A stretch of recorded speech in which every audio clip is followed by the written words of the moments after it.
Hello YouTube, Captain Mac here, and welcome back to the Lufthansa Cargo Operations Series Progress. I don't know what we're calling it. Since it's not an official series, I don't really have a good name for it, I suppose. But nonetheless, you may recall that our last flight, we flew up here to ENAN, which is in Doya, all the way up near the northern end of Norway. And there was indeed a request. The request was to fly, I don't remember the departure, but it was to fly into EDDN, which off the top of my head, I can't think of what airport that is, but obviously we'll get to that. But it was from a different departure, and so then the thought was, okay, do I fly from ENAN to that departure or from ENAN to EDDN? So what I decided to do is we're going to fly from Andoya down to EDDN, and that because I think it's the arrival is what this particular viewer is looking for, and so that's going to be our flight today down to EDDN, which is about 1,200 nautical miles. So it's actually pretty close to where we departed from, which was EDDF. So I find that kind of interesting and cool, actually. So we'll go back down there, but do keep in mind as we press forward on this flight, I'd love to get your feedback. If there's somewhere you guys would like to see me take this big, beautiful, fat lady to, you just let me know, and we'll see if we can't get her done. If I don't hear anything relatively soon after the release of this video, I will probably just start flying it wherever I want, because I want to fly it a little bit more. Even though I'm not overly impressed with CaptainSim's efforts here, it is still opportunity to fly a 777, and so I'm going to take advantage of that. So with all of that said, what do you say we climb up in the office and get to work? Alright, let's take a look at the flight plan for the day. Again, ENAN down to EDDN, all the way down here. Nice long flight. And yeah, 1,200 miles, not too bad. You can see there's a lot of weather along the way. I've got that auto follow me on. There we go. Good bit of weather, especially on our departure here. There's a lot of potential for weather. I thought about pulling up the website again, the SimBrief website, and showing you the weather on there, but I didn't really get any feedback from you guys on whether or not you want to do that, and so I'm just going to go with the weather that's visible on here for the moment. Taking a look at the operational flight plan itself. The fuel actually worked out pretty decent on the way up here, so we're probably going to stick with that. There it is, ENAN to EDDN, which is Nuremberg. Nuremberg? Is it Nuremberg? I don't know. I think it's just Nuremberg, right? I'm not 100%. You guys let me know how to pronounce that down in the comments. I'd appreciate it, because I'm sure I'm butchering that something terrible. So I apologize for that. So trip fuel is going to be 42,949 pounds. Block fuel is going to be 64,278 pounds. We're going to fly out of here pretty heavy. Scroll down here and take a look at that. 172,200 pounds is the cargo. Total payload 175,700 pounds, which puts us at a takeoff weight of 550,400 pounds. So we got we got what, 67,000 something pounds before we're at our max, but still pretty heavy, so good times there. And I think that's really the main things that we need to cover on here. Obviously there's a lot of information about waypoints and stuff down here. You guys are all familiar with that. I think we've shown all of this from the flight plans before. We've got wind information. We don't go into all of this on every one of these because, I mean, look, just keeps going and going, and these are NOTAMs and all that. Yeah, so and neither do real world pilots go through every detail on here. Main things are going to be our fuel, going to be our weights, and then weather, especially any significant weather. And again, we may have a little bit on the way out of here, but it doesn't look like it's going to be too bad, so I'm not too worried about that. Let's call that our flight plan briefing and call it done and dusted. How about that? Alrighty then, so with that in mind, let me just pull up that load sheet over here since I closed it out for some reason. And you'll see here as we jump down, I have already put in our flight plan. You guys have seen me do that before. I've connected this to the SimBrief account, and so it's It's as simple as you know, hitting send request, and then there you go. Because of the way they set this one up, I did have to verify several waypoints. I think that's what we did on the way up here as well. I had to verify several of them on this one. So just something to keep in mind if you're flying this aircraft. It may take a few seconds before the next waypoint that needs to be verified shows up. So try not to jump off this page right away. I do want to take a quick look at our fuel. I haven't set that up yet. I've shown this to you guys before, but we're going to go over it here again anyway, just so you get an opportunity to see it, and because I forgot to do it before coming out here. So our payload is 175,700 pounds. We're going to put that in here, 175,700, and you're going to put that right here on payload. And then our block fuel is going to be 64,278 pounds. I did not do extra fuel on this one, so I'm going to throw just a little extra in there. I'm going to put it at 69,278. And that 5,000 pounds is our, you know, our reserve fuel, captain's reserve fuel, if you will. So as soon as I execute it, it's going to start transferring all that. There you go. You see we go to 69.3 right there. I do not have the engines running yet, nor the APU. We're just running on ground power, so it doesn't affect anything. So we just wait for that to load in there, which doesn't take too long. Like I said, fastest load in history. So that's all good. And if you hit execute again, it's going to do it over again. So no need for that. Go back over to our FMC here. Position initialization, we've already taken care of that. Put our airport in there. There is really no gate here, but we don't have to do a pushback. It's got us pointed the right way, so that's kind of nice. You can check your flight plan, check your legs in here, your airways, and so on and so forth. You guys all know the drill on this. And then from there, let's go to our performance initialization. Now remember, sometimes the zero fuel weight and stuff shifts around when you accept this. See if it does here. Yeah, zero fuel weight changed as soon as I accepted it. That's fine. It may be just because zero fuel weight changed, but I remember when we came up here, it was different. Like it wasn't the right zero fuel weight. So anyway, thrust limit, it's going to be full thrust, 101%. It is a beautifully cloudy day out. And then takeoff. Ooh, we got 10,000 feet of runway. Oh, okay. So I've actually been working on this. Let me show you here real quick. Y'all remember this old guy, right? That's right, Top Cap.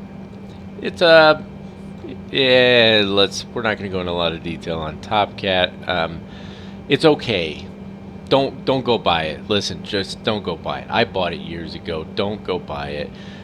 They bailed on this thing years ago. They don't update it. There's no way. Unless you know how to do coding and stuff, it's impossible to do anything with updating this. And you know, the guys that made it, they just bailed on it, and unfortunately there's not really anything else out there either. Maybe there is and I just didn't find it. I don't know. It is what it is. But I'm using it just to give me a little bit of an idea, just to try and add a little bit of realism. So you know, again, we're not going to go over it. I'm just letting you know that it's over here on the side. You put in your numbers, you know, your weights and stuff like that. Put in your departure runway and all that, and then it gives you some numbers based on, you know, outside air temperature and all that stuff. So, for example, this is saying that for this runway, for the runway we're going to be taking, we could flex our temp to plus 57 degrees Celsius, which is a little crazy. And do it, you know, have a rotate speed of 146 knots. I'm not buying that, to be honest with you. Not buying that at all. But what's the flap setting? Oh, it's just let me redo this. So I don't remember. Does this let us do flaps 15? I don't think it does. Oh, it does. Okay, so flaps 15. Thrust would be takeoff. Air conditioning would be on. Anti-ice would be on auto, actually. Yep, so there we go. So there's that. So let's compute and see what it says. So it's saying our V1 should be between 134 and 142. That's quite a spread there for V1. Rotate at 142 and then V2 at 153. So that's what it's saying based on this, on the numbers for the temperature and so on. So let's look at that real quick. What does it give us? 96, 105, and 126. Could you? Okay, I could see 96 is the V1. It's not. It's a 10,000 foot runway.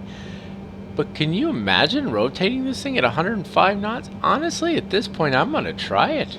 I want to see what happens. Rotate a 777 at 105 knots? Let's do it, boys. Let's do it. Let's see what happens. I'm genuinely curious now how that's going to work out. Oh my goodness. Okay, so that's it for setting up the FMC. I'll be back in a moment. We'll set up the MCP. We'll be pretty much ready to go. Alright, let's finish getting this aircraft prepared for flight here. Our flight level was 360. Let's get the flight directors on, and let's crank up. This is the only aircraft I think I've seen in ever seen in flight sim, in any of the flight sims, where the default altitude is 0. I'm sure I'm wrong about this. It's just the only one I remember seeing. Anyway, let's set this to 360. Now, I will say this, the pressure is really low. It's 29053, which would aid in our departure. Or is that right? The pressure being really low like that? It's low because it's cold, which means the air is thicker, which means you should get more lift rather than, I don't know, maybe I got it backwards in my head. I don't know. What did we say that V2 was? 126. I think I'm going to set this a little bit higher, though. I think I'm going to go with, like, 160 on here. I just 126 is V2. I mean, that would be impressive, right? And the 777 is an impressive aircraft. LNAV and VNAV are both armed there. We haven't started the APU yet. Let's do that real quick. Now watch, I hit start on there, and then I should have had the, where is it, that one there. If you don't have it on, then it doesn't show it doing anything. If you do have it on, then it might show the APU starting. 6 in one hand, half dozen in the other. Doesn't really matter. Just get seatbelts on auto, not that it matters. There's nobody back there. Fuel pumps are going to come on here. We're not going to need any of those because we hardly have any fuel in the aircraft. Get these guys turned on now. I could have done this earlier, I just didn't. So here we are doing it right now. Nav lights need to be on. We'll bring power on the aircraft, so we'll bring the beacon light on. Other than that, I think we're good. Let's take a look. We never did our actual pre-flight checklist, so let's take a look at that real quick, make sure we didn't miss anything. Block fuel is loaded and verified. Payload is loaded and verified. Parking brake should be set. Let's take a look. Yeah, parking brake set. Battery switch is already on. Primary flight computers auto and guard closed. Thrust asymmetry compensation auto. APU gen switch on. We just did that. IFE passenger seats, we don't have that. Cabin utility, we don't have that. Left and right bus tie switches auto. Left and right generator control switches are on. Backup generator switches are on. APU selector switch, we just started that just now. Nav light is on. Logo light, we don't need it. Cockpit lights are doing just fine. Emergency exit lights are armed with the guard closed. Left and right pack control switches are on auto. Aorous is on. The FMC initialization is complete. Let's see if that this guy, what's going on here? It's not even starting. As I'm telling you right now, it wasn't even starting. So maybe it's starting now. Let's see. Who knows?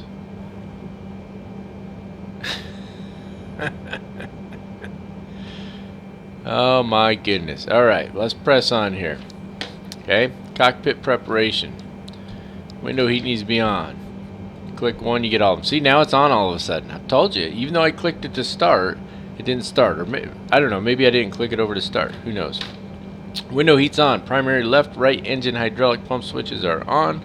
Primary C1, C2 hydraulic pump switches are off. We can't do anything with them. So basically what we're looking at is all our hydraulics need to be set up right now. Left C1, C2, right demand hydraulic pump selectors are off. That's all of these guys. Can't do anything with those either. No smoking, and seatbelt signs are on. EEC mode switches are normal. That's these two up here. You can't do anything with those anyway. Auto start switch is on. You can't click that one.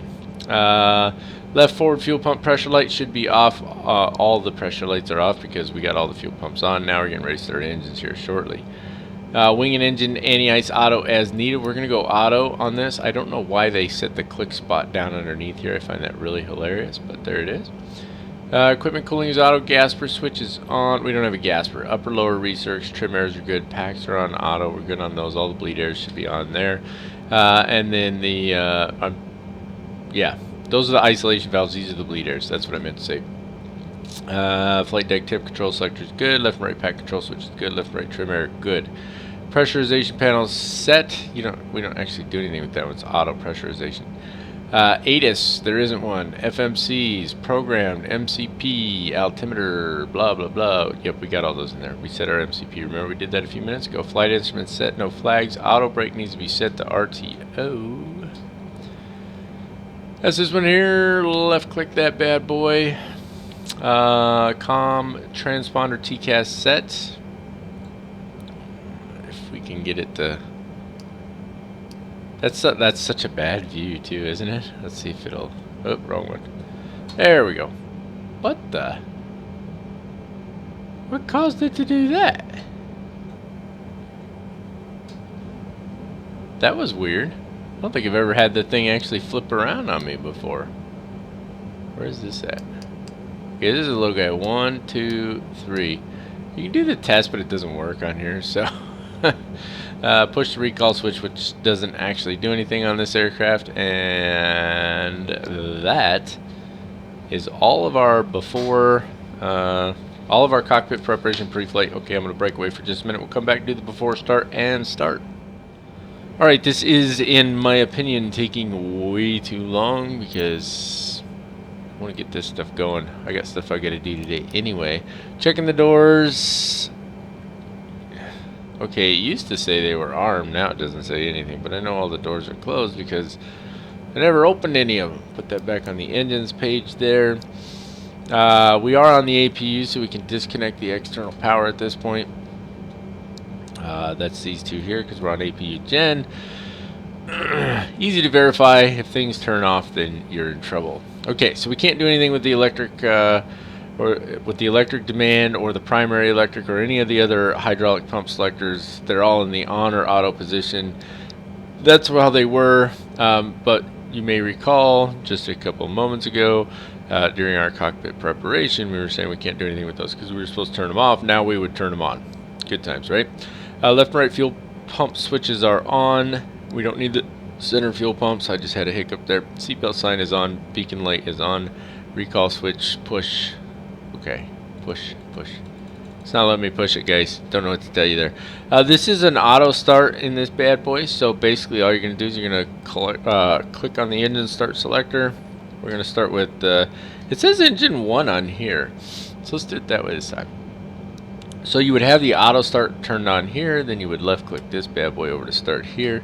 Once that's done, you can see the engines are starting to spool up. Just go ahead and introduce fuel into the program, and there you go. Auto start. Easy stuff, right?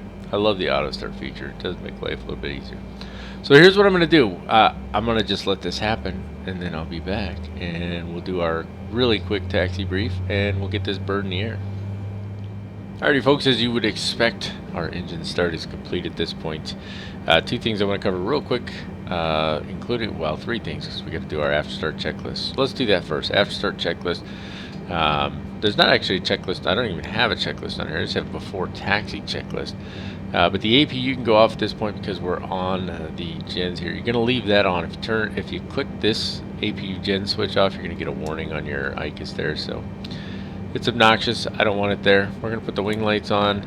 We'll put taxi lights on when we get ready to taxi out. Obviously, strobe lights when we get on the runway. So I used to put those on all the time. Somebody reminded me of that, and so there we have it. We do want to set our flaps. It's going to be flaps 15. So that is what does it go? 1.515, I think, for this bad boy. Let's jump over here. Yeah, 1.515. Boeing does it that way where that's one thing about Airbus that's kind of nice. It just goes 1, 2, 3 full, and then I believe it's based off of the angle of the flaps in the Boeing aircraft. So that can be a little confusing sometimes. For example, on the 737 it goes 1, 2, 5, 10, 15, right? So just a little bit different there. But either way, there's flaps 15 there. What else we got here? Left and right gen control switches are on. APU selector switches off. Engine start selectors are in the normal position. Left and right pack control switches are on auto. Isolation valves are on auto. Engine bleed air switches are on. Flaps are set. Stabilizer trim is at 8.5 is what I believe I put it at, because I don't actually have it. Flight controls free and correct. I don't remember. Do the flight controls work on this guy? Let's find it there. Flight controls free and correct. Full left. Full right. Neutral. All the way up. All the way down. Neutral looks good. Full left on the rudder. My rudder, I need new rudder pedals. Full right on the rudder. See how it bounces around like that? That's terrible. Look at all that bouncing. I need new rudder pedals, guys. And then neutral. Back on the engine page, that takes care of that. What else? Wing and engine anti-ice are on auto. Taxi light will be on as soon as we get ready to pull out. Okay, that takes care of that. Now I want to show you real quick what I did here. So we were set to just go straight to A&D, which is right next to the airfield. And so, yeah, the airplane just didn't like what it was looking at. And so I just added a couple waypoints here. So A&D 01, A&D 02, those are custom waypoints that I put in there. So 01 is based off a runway heading, 5 nautical miles. 02 is 360, 10 nautical miles. And then IBSEC is a waypoint that's actually out there in the air. And so I put that in there, and that'll bring us back around to A&D and get us on course. So that's what I wanted to do for that. Now let's take a look at our taxi briefing. Bam, there it is. Really simple stuff here. We're already pointed towards the runway. We're going to pull out here on Delta, go down. We're not going to go down that way, though. We're going to take a right and come down here and hold short of runway 32. We do need to remember now, see, this is also a military airfield. That's what all this these other taxiways are for, military aircraft. So we need to make sure that we hang a left on Delta 4 there. Otherwise, we're going to be wandering around for a while. We don't want to be doing that. So let's bring that back up there. Let's get to a proper view here. That is not a proper view for taxi, sir. Got to be that one, I guess. I think I made a view here. Ah, I did. Fantastic. Okay, let me get my track IR on. I remember to do this off camera, but I'm going to do it on camera so you see what I have to do. I turn this thing on. It's going to pop up here. There you go. That's your interface, whatever. That'll go away in a second. And there we go. Track IR is on. Simple as that. Let's take the parking brake off there.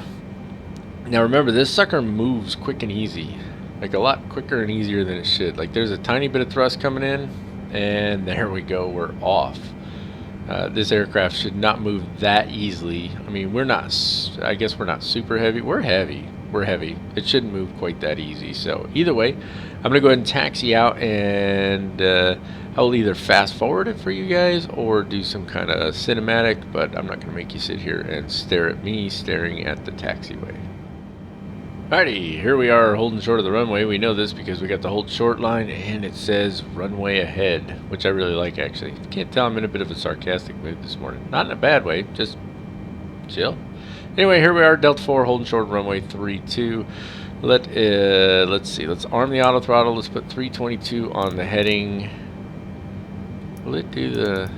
It does. I love it. Click and drag so I don't have to sit here and spin the thing the whole time. 322 is what I'm looking for. And then there we go. No, there we go. 322. Let's get the lights on. Landing lights. Runway turn off lights. I'd never turn the taxi light on. That figures. Strobe light. Always forgetting something, right?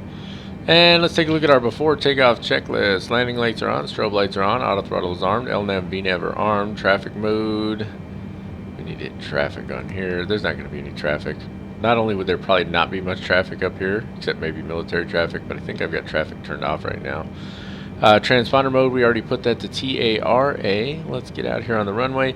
You may have noticed, of course, that I didn't do a cinematic or anything for the taxi, and the reason I decided not to is because I like to include the taxi as part of the elevator music cinematic whenever I can.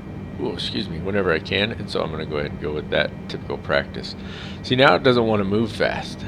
I think it's because we're pointed uphill a little bit. I actually left the brakes off. I was curious if it would start to roll backwards while we were sitting there. I don't think it did. It didn't look like it was rolling backwards. Let's go back here to our initial reference page for takeoff. If I can click on it there we go. So again, a 105 for rotate. I will be very curious to see how that works out. 105 knots for rotate. I don't think think I've ever seen 105 knots as a rotate speed for a 777. To be honest with you, I just don't. You know, it would be nice if we could go all the way to the end of the runway and use that. I mean, there's a taxiway up there, but it's not really a taxi. You see how small it is, right? You know what? Let's do it. Let's go for it. We're gonna go up there. No, we can't. We can't. Look, we can't get up there. Our wings would absolutely crush that thing. So, all right, that's all right. I know how to do this. Just a lot of, so I'm just using thrust on the right engine right now, and then some toe brakes to help swing it around nice and tight. We're not going to be lined up properly because I made a last minute poor decision, but we're going to be pointed straight, and then we'll make our way to the center of the runway as we work our way down. Now you may recall that the toga goes really slow as it increases the thrust on this aircraft. So what I'm going to do is get to about 60%, which should be right about there. Let it stabilize. That was pretty close. Look at that. 59. Oh, that was pretty good. 60. That's pretty good, right? Okay, and then I'm going to hit toga and let it come up, and I'm not going to release the brakes until we get to about 75, because look at how slow the thrust comes up. There we go, 75, and we're off. Let's make our way to the center of the runway where we belong here.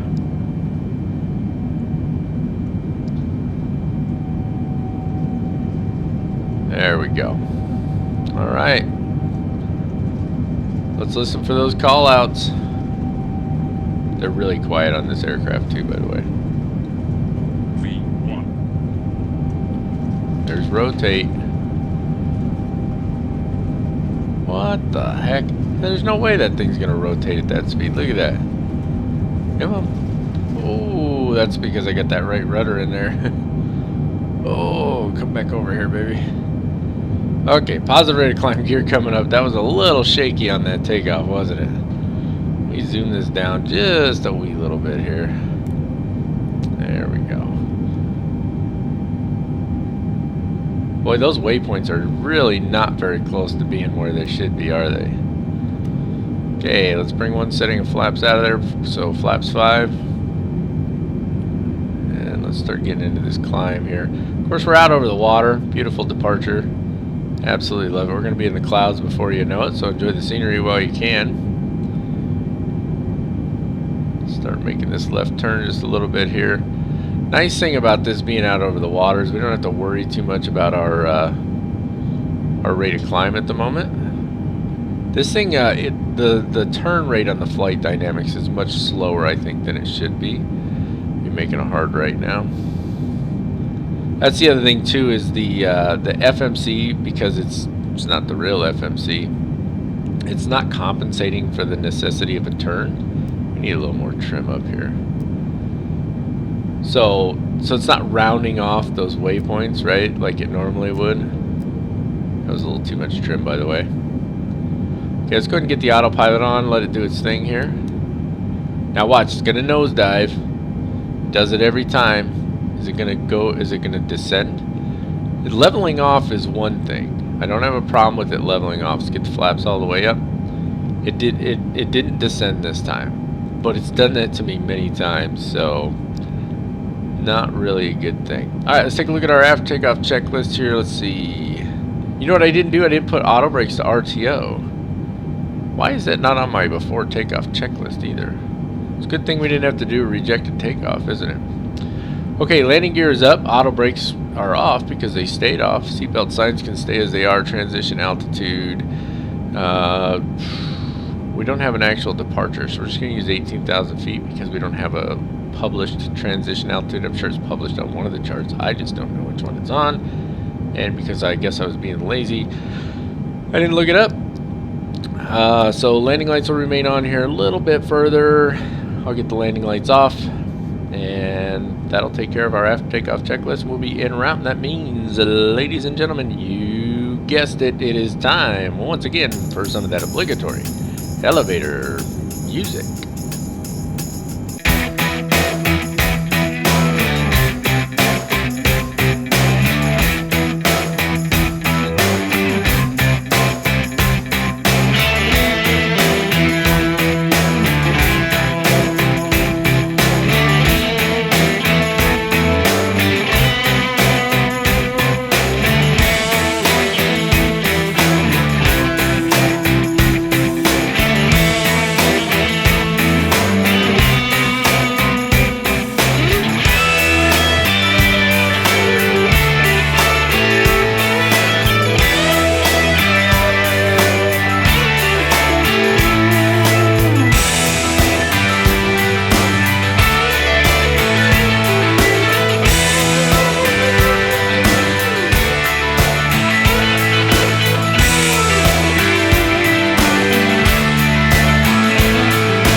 Alrighty folks, we're going to be crossing Sondu here pretty soon, and then after that Aloso, which is about 41 nautical miles from Sondu, give or take. And I'm thinking that just after that is going to be our top of descent point. Now again, I had to calculate it, but when it gets within like 40 nautical miles, it's probably going to show it to us anyway. So yeah, I don't know, it's just one of those little things. I don't know if it's just a glitch right now or if it's just not calculating properly or what. So I just used a descent calculator myself and took care of business. So with that in mind, right now I'm too far out to pick up a good AIRLINE for EDDN. Now there's a couple of methods we can use here. I pulled up the METAR over on SimToolkit Pro, and that tells us the wind is 300 at 11 knots. And if I go down here, I don't know if you can get the right button combination there. I can also go to FMC.com and I can request weather for that. I'm going to tell you right now, I've tried the AIRLINE over and over. It always tells me it's not available. I'll show you right now. Arrival AIRLINE, sending the request, and ACARS uplink. I don't know why it keeps popping the last thing I typed in there. Go to received messages, there's the AIRLINE, and then it says the AIRLINE not available. Not sure why that is, but that happens every time. That was the old METAR I pulled just to see. We'll erase these real quick, and then let's go back here and let's request the METAR, and that's going to request for just both of them, right? So we get the uplink message there, and then once again the last thing I typed into the scratch pad shows up for some reason. And the METAR right now is saying, let's see, we gotta go to page 2 here, saying the wind is 300 at 11 knots. We're getting the same thing here. Now I can tell you this, we can go back here. I don't think it's this one. No, it's not that one. I forget where you find it at, where we find where we're getting our weather from. But where we're pulling our weather from is not necessarily the sim. I think it's actually here in the salty menu, AIRLINE source, METAR source. So it's supposed to pull from the sim. It's supposed to. So if it is pulling from the sim, then right now the wind is 300 at 11 knots. Why do we even bother to go through all of that? Well, let me show you. Okay, go back in here to the FMC. Let's look at our departure and arrival. We are on the NIBI 6T arrival. That's going to stay. With the wind 300 at 11, we're going to be looking for ILS runway 28. So let me pull that one, just make sure I got that chart up over here. That is a final approach course of 277 degrees, which is obviously better than going the opposite direction. So it's the ILS-Z localizer, runway 28. We're going to select that approach, maybe. There we go. And then we're going to transition at ERL. You're going to see why here momentarily. If it puts it in there. There we go. I don't know why that was so slow doing that. There we go. We'll execute that. Go over to our legs page here real quick, just to make sure that everything checks out the way I want it to. So ERL, from there it is a it's got us going ERL, then ERL again. I love when it does that. That's fantastic, because I was looking for this ERL 13. That is a 13 nautical miles from the ERL VOR that's supposed to be on there. This is a ghost waypoint, and then OSNUB, which is where we need to be at 4,000 feet, and that's our glide slope intercept. You'll see all that here when I brief the approach in a minute. So with that in mind, let's go back here and let's just take ERL, which is 0 nautical miles from ERL, and let's just put it right there to clean up that disco or discontinuity. There we go. Go back a couple pages, so 360. So here again, we've got another discontinuity, right? Nibble pivot ERL, that's correct. Nibble pivot ERL. No idea why it's doing that. We'll just grab nibble here, go to this one, and get rid of that discontinuity, and now we're good to go. That's what we want to do to make sure that we don't have any route discontinuities in there, otherwise the aircraft will just start flying in a straight line and then we'll get lost, right? Okay. So that takes care of departure and arrival. We're not going to do our initial reference for our approach yet. We'll get to that in a little bit. So let me put this on the progress page, and look at that. To top of descent, 11 nautical miles. See how that worked out? It's like, oh yeah, we got to descend like now. So let's put this down, and for the moment, just briefly here, I'm going to throw this down to, let's just say 7,000 feet. That might change here in a minute. What I want to do is I want to brief the arrival and the approach really quick, and then we'll finish setting up, and then we'll be on our way. So with that said, let's bring our Sim Toolkit Pro over here, take a look at our Navigraph charts. ATIS on 123.080. I'll take a look at that momentarily here. Again, we'll try to tune in the ATIS. Airport elevation 1,046 feet. Transition levels by ATC. We are on the Nibble 6T arrival. Maximum 250 knots below 10,000 feet, or as directed by ATC, not applicable within airspace Charlie. We're going to bypass the Bay VOR here. Not sure why, that's just the way it set it up. So then down to Nibble, down to Piver, and then that's going to take us on to our approach, which is going to be, you can see I pulled them both up in case the weather changed. So we can get rid of this one here. We're going to take the ILS 28 approach, and oh, sounds like we're on the descent. Let's just double check, make sure everything's going smooth. Oh yeah, she's dropping like a stone. Get on that right there. There we go, zoom that in. Let's finish up this approach brief so we can get ready to fly. So the ATIS 123.080 Munich radar or approach on 129.525, tower on 18.305, ground on 21.760. Localizer frequency is 109.10 with a final approach course of 277 degrees. Glide slope intercept at Osnub at 4,000 feet. We'll look at our minimums down below when we get there.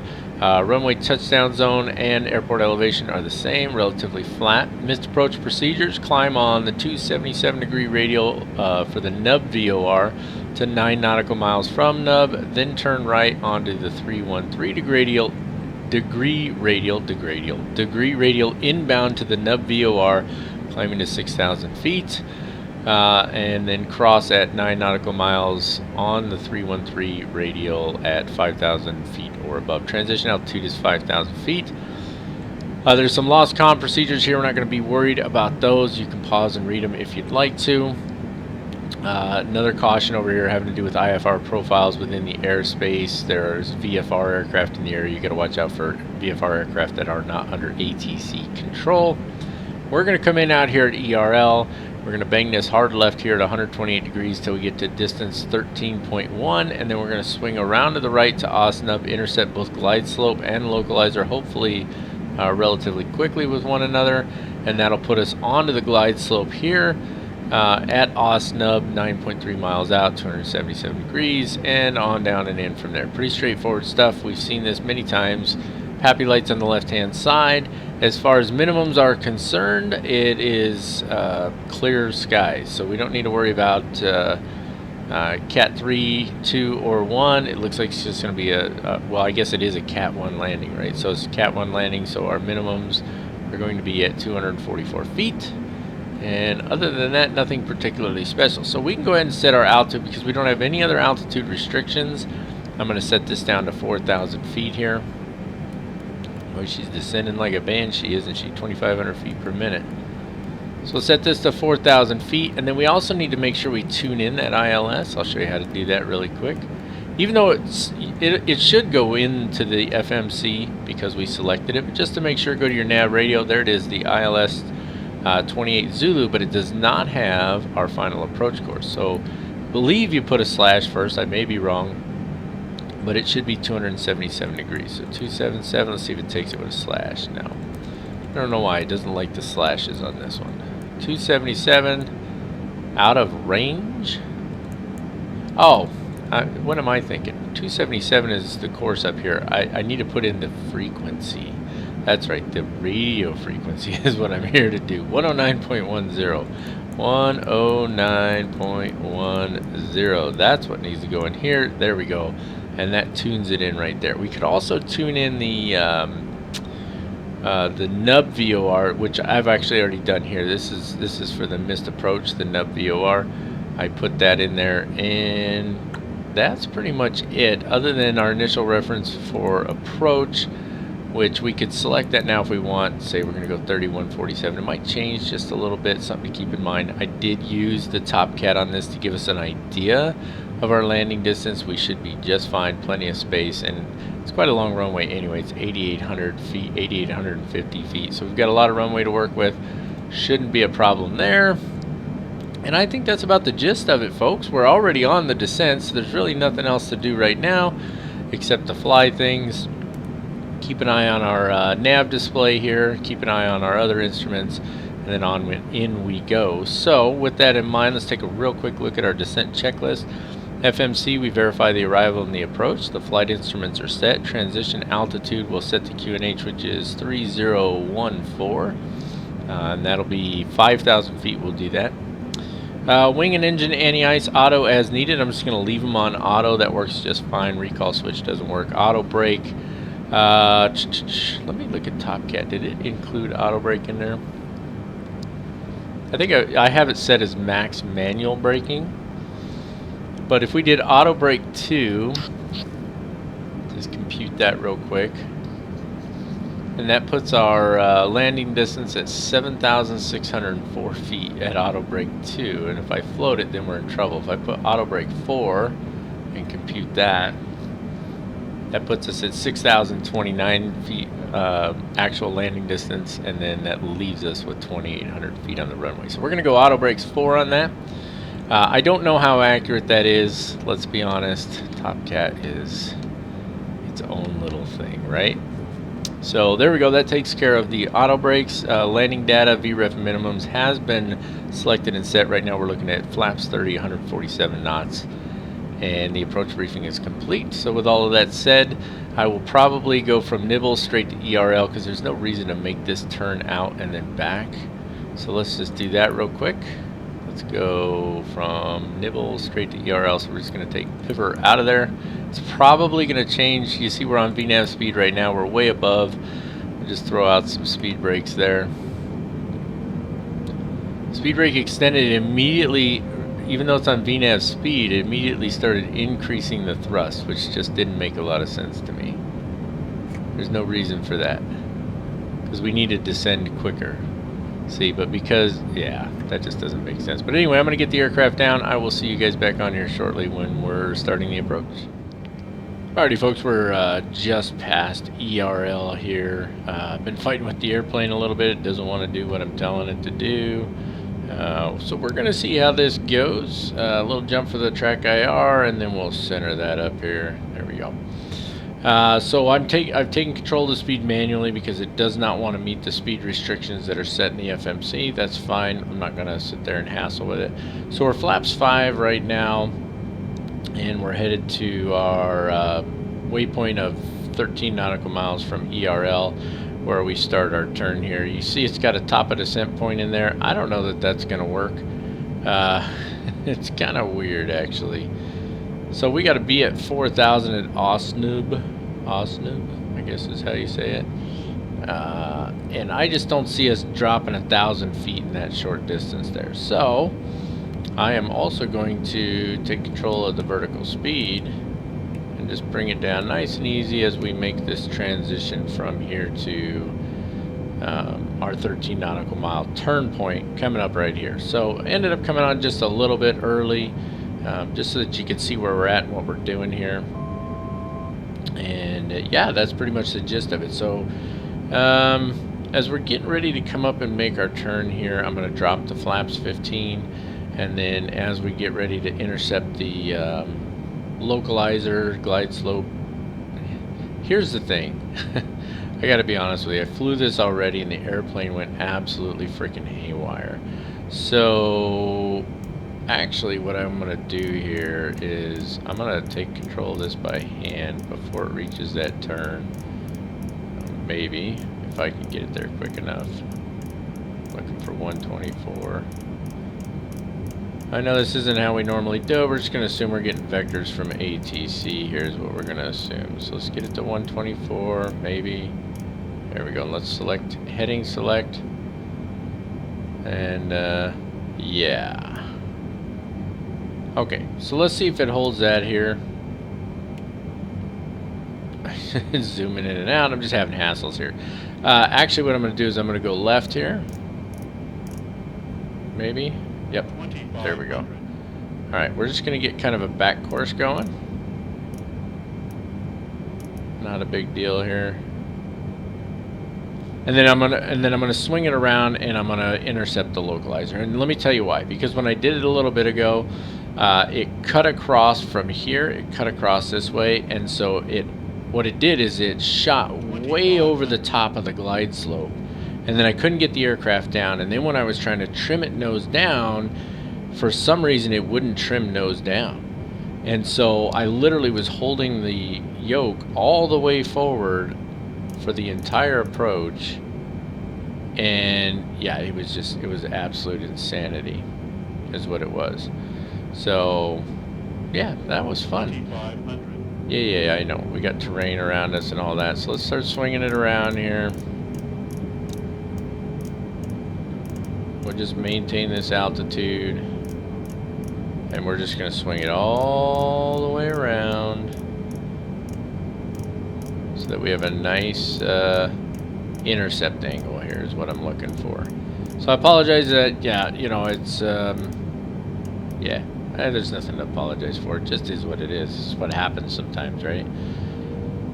So all we're doing here is we take manual control. It's no different than if ATC was giving you vectors. They'd say, hey, turn to this heading, turn to that heading, maintain this altitude, this speed, so on and so forth. That's all we're doing is we're just doing vectors on our own. So I'm going to get a nice, easy, soft glide slope or localizer intercept angle here. So this is our localizer, is 277 degrees. We're going to come in at 253 degrees. And what I'll do now is I'll arm the localizer. You can see right here that it's armed. So as soon as it crosses that line and grabs the localizer, that'll turn green, and then we'll arm the glide slope, and we'll be good to go. So with that said, let's go ahead and drop to flaps 15, bring that speed down a little bit more. Just waiting to grab that localizer. Once it grabs the localizer, it will turn on its own. And it's trying to maintain 4,000 feet. Now if it doesn't grab the localizer here shortly, which it should, but if it doesn't, then I'll turn to 277. And we'll just wait until it grabs it. There it is. It grabbed it right there. Fantastic. So you'll see the aircraft grabs it and starts making the turn. So we'll hit the approach switch. Now the glide slope is armed, and we should intercept glide slope right here at what was it called again? Osnub. So as soon as we intercept the glide slope, we'll drop the landing gear. We'll start bringing the speed all the way down. We are looking now for 146, flaps 30, 146 on the landing. And I'm going to let the aircraft fly the ILS initially because, again, for whatever reason, it just did not want to trim nose down. And it was fighting with me bad. Let's see if it does the approach mode here. Yeah, so this gives us the localizer here. And then, of course, we've got glide slope here. And we've got localizer here. So you want these diamonds centered up. That's how you hand fly an ILS approach. You guys have probably seen that before. Not too big of a deal. So really we're just kind of cruising along right now. It doesn't like the fact that any ice is on. It is plenty warm out, so I guess we can just turn it all to the off position. Oh, that's right, you gotta click those in the up direction and turn them off. It's kind of weird. Other than that, we're looking good on everything. There's the glide slope intercept. So even though it hasn't started descending because we're still below the glide slope, the system has recognized the glide slope, and so as soon as this diamond centers up, you'll see we'll start to descend, and as soon as we do, we'll drop gear. There we go, we're on the descent, so we'll drop the gear now and bring our speed down a little more. And go ahead and bring in that next setting of flaps. I hate when it zooms in and out like that. And once again, we're looking for 146 is our landing speed. Actually, that should be our approach speed, right? So we should be 146 all the way in. I think I always get that wrong. I always go like 5 knots over that. And it should actually be right at that speed. I could be wrong though. Somebody let me know down in the comments. It's been my thought process has been that the speed right there, 146, that's our landing speed. So we want to actually approach just a little bit faster than that. But I could be wrong on that. I'm going to use it as our approach speed for this one, and we're going to land a little bit slower than that. Hopefully that makes sense to everybody. I zoomed in just a little too much accidentally there. And again, because I was having so many problems with the aircraft, I couldn't get it to nose down. It just wouldn't. I just held the trim button. I tried letting go and pressing it over and over. It would not trim nose forward for anything. It was a big solid nope, not happening. So I'm gonna just let it fly the ILS a little bit longer before we take it off of autopilot. I tell you what I am gonna do though is I'm gonna go ahead and take care of auto throttles right now, and we'll manually control this speed here. If you're like me and you tend to fly it a little ways in on an ILS when it's available, I've always found it's a little bit easier to, while we're still a little ways out, disconnect the auto throttle, manually control the speed, because the aircraft is controlling the trim, so you're not fighting with it. Get the speed set where you want it, get the throttles where you want them, right? And so we're just about spot on where I want to be.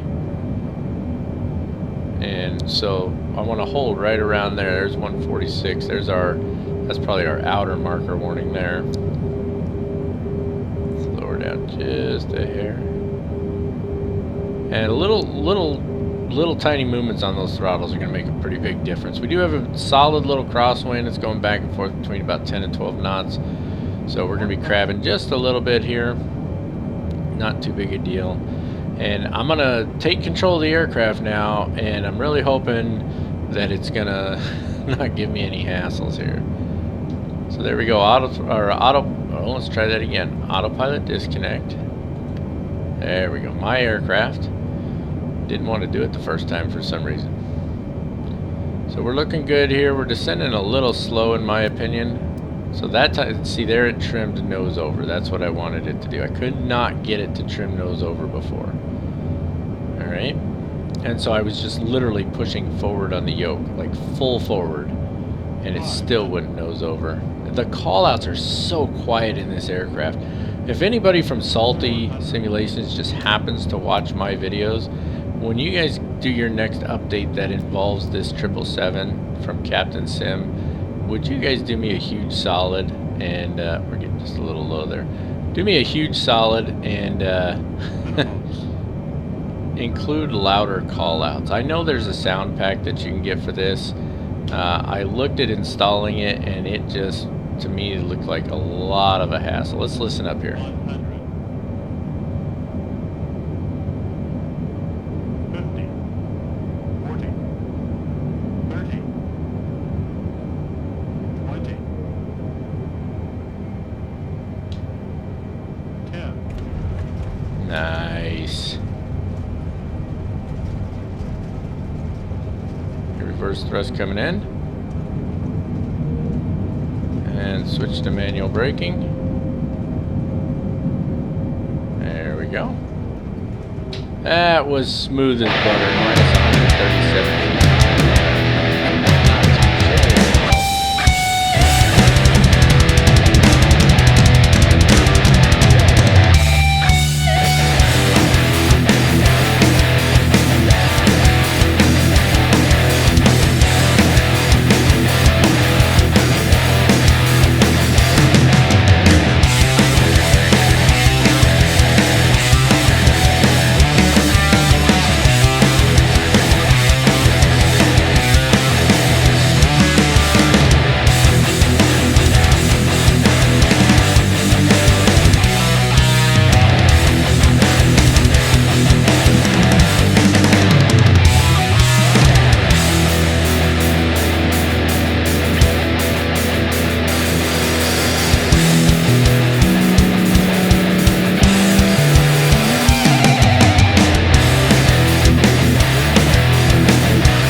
Alright, get the spoilers back down.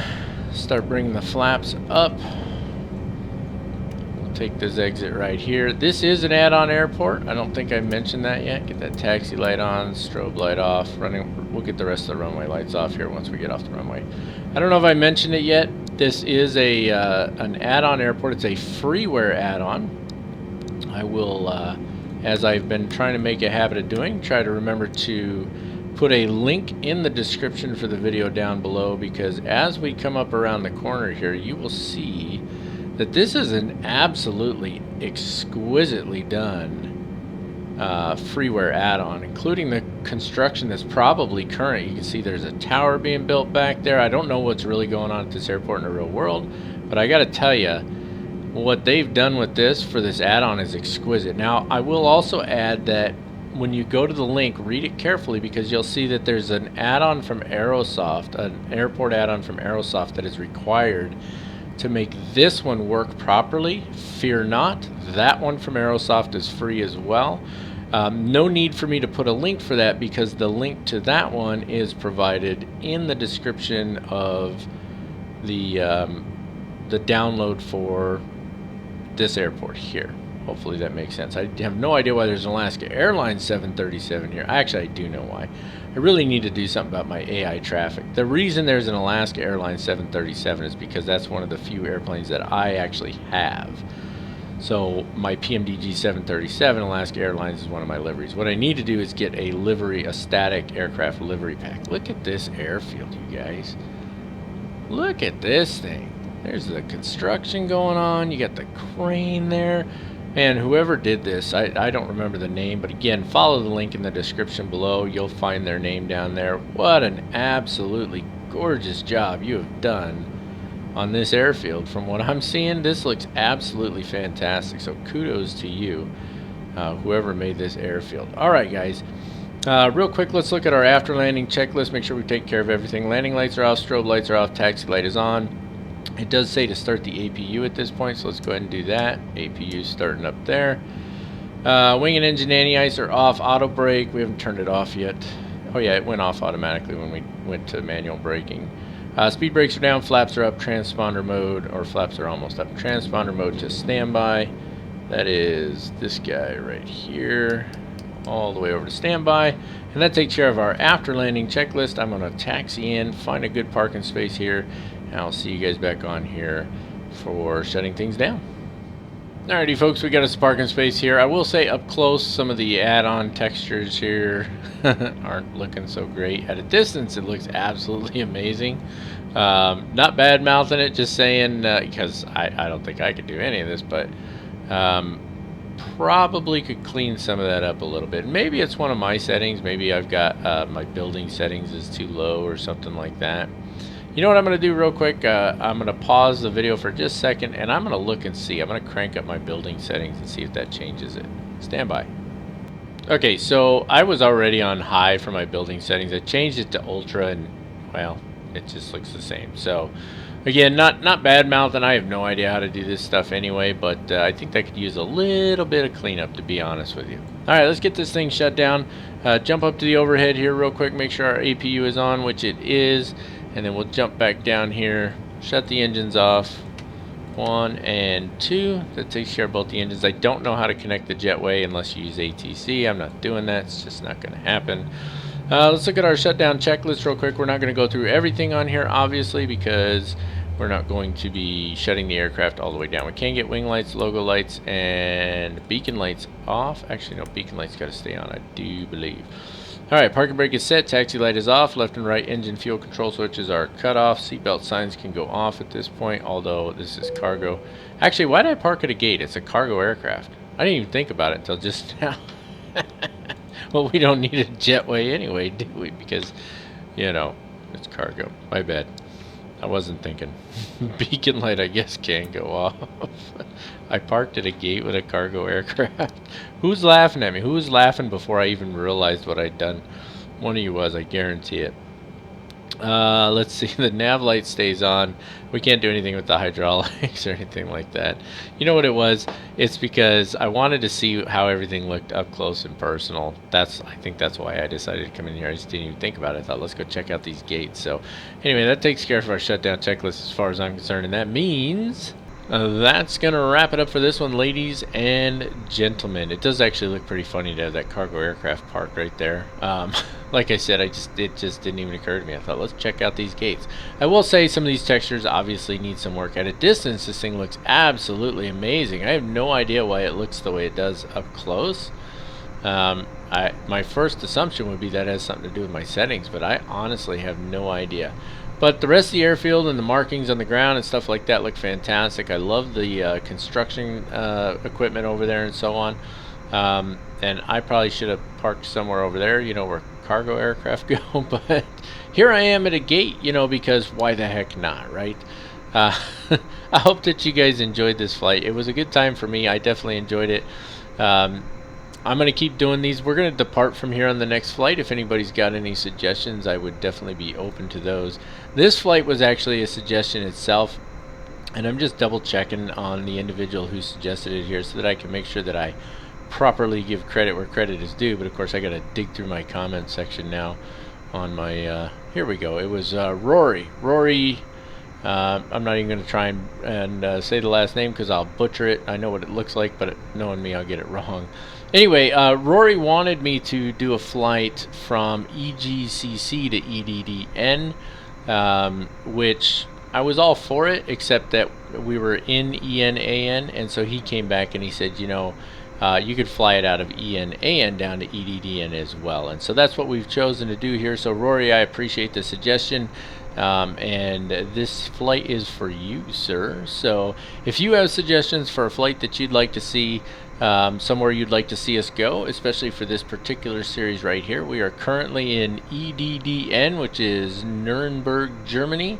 And if you've got a location you'd like to see us fly to from here, please put it down in the comments section. I will say what I'm really looking for is places we haven't been to yet. All of the big popular airports, if you will, we do tend to get to those over time anyway. So I'd like to go somewhere unique, somewhere a little bit different. So I will leave that to you guys to put down in the comments below. Do give the video a thumbs up if you enjoyed it. I know you hear it over and over again, but it does help that algorithm, which means that other people who are searching for videos, they are more likely to find my video if it gets more likes and more views and all that good stuff. So do give the thumbs up down there if you enjoyed the video, and that of course motivates me as well, and I appreciate it very much. Hit the subscribe button if you haven't already done so. If you think that I've earned your subscription, then I'd love it if you'd join us here, where we've had like 10 in the last 2 weeks that have joined on board. So thank you to each one of you, and thank you to every one of you who's stuck with me over the years. We're at like 7 years now, I think we've been doing this channel, maybe six or 7 yeed. And I'm gonna keep going. I got many years left in me, and it's you guys that motivate me to keep going, because if it wasn't for you, I'd have just flat out stopped making videos. What's the point in making videos if nobody's gonna watch them? So thank you very much to all of you. I really appreciate it. That's it. That's all and no more, ladies and gentlemen. Until next time, as always, keep the blue side up, unless otherwise instructed by ATC. God bless you all, and have an absolutely wonderful day.